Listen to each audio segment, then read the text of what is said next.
When New Zealand is quiet, when the wind falls still and the shadows grow long, there's a sensation many can't shake, that the land holds secrets, that somewhere in the ruins, corridors, or empty rooms, someone or something still lingers.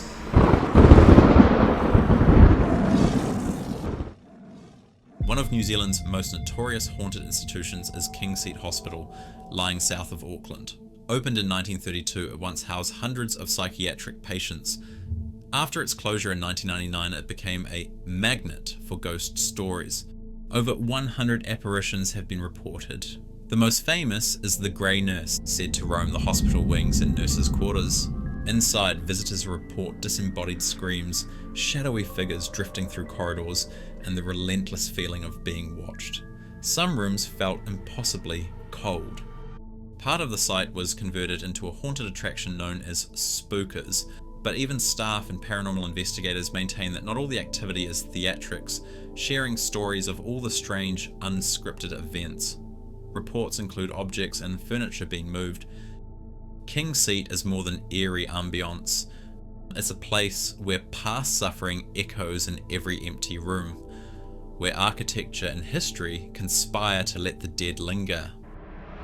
Next, we travel to Otago's rugged coastline, to the ruins of Seacliff Asylum, once New Zealand's largest building. Designed by Robert Lawson and opened in 1884, it was meant to be a bastion of care, but it became infamous for collapse, neglect, and fire.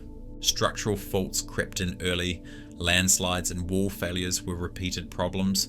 Eventually, parts of the asylum were demolished.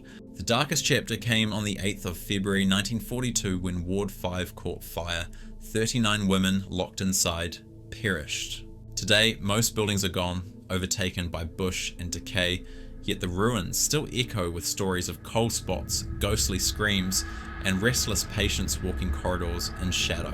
Occasionally, guides lead tours through the enchanted forest surrounding the old site, telling of footfalls behind you, whispers in the dark, and the lingering energy of suffering and despair.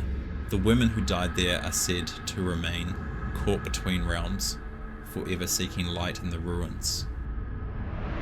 In the remote gold rush town of St. Bathans, carved into the rugged central Otago landscape, the Vulcan Hotel stands as a weathered relic of an era when fortunes were made and lost.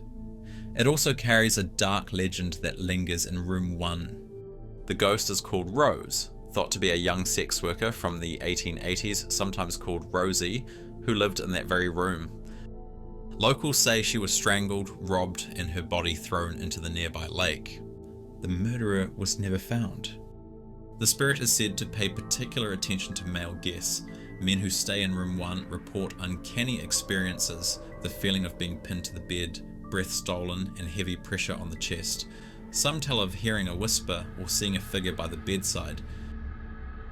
One tourist was so unsettled that the film crew they were with left suddenly, never to return. The Vulcan Hotel is now celebrated for its hauntings, a place where architecture, history, and tragedy combine, and a spirit seems unwilling to rest. Built in 1912, St. James Theatre in Wellington is not just a cultural icon, but a living haunt with rumours of multiple ghosts. One of the most famous is Yuri, a Russian dancer said to have died after falling from rigging high above the stage. Staff say Yuri still roams backstage, making lights flicker and stage props shift. Then there's the Wailing Woman, thought to be a vaudeville actress whose career and spirit ended dramatically. She's blamed for threatening female performers with mishaps, sprains, falls, broken props. Even Peter Jackson claimed to have seen her. In an interview, he spoke about his genuine encounter he had while he lived across the road from the theatre. There was a figure in the room. She glided across the room and disappeared into the wall. I sat in bed and thought, had I really seen that? Workers have even mentioned footsteps on upper floors when alone opening up, and that St. James is the capital's default, yep, haunted answer. Yuri might prank the theatre, the Wailer might punish, but between them, the St. James is haunted not just by shadows, but by dramas that never ended. Perched on a coastal ridge at Island Bay, Erskine College once stood as a dramatic Gothic edifice of religious and educational life. Built in the mid-1900s, it operated as a girls' boarding school until 1985. Interestingly, it served as a filming location for Peter Jackson's 1996 film The Frighteners. After closure, it stood abandoned for decades, becoming an urban legend playground with break-ins being common. Urban explorers, ghost hunters, and local lore converged on its cracked walls and empty halls. Many believed the ruins were haunted by nuns or ghostly children, or the echo of prayers left unsaid. Some even believe the school is haunted by the old Mother Superior.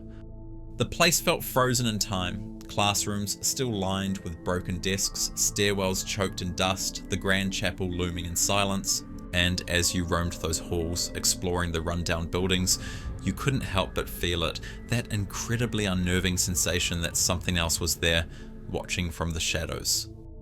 In 2018, the buildings were demolished to make way for housing, though the chapel was preserved and later restored. While its physical structure now mostly lies gone, the stories linger in memory.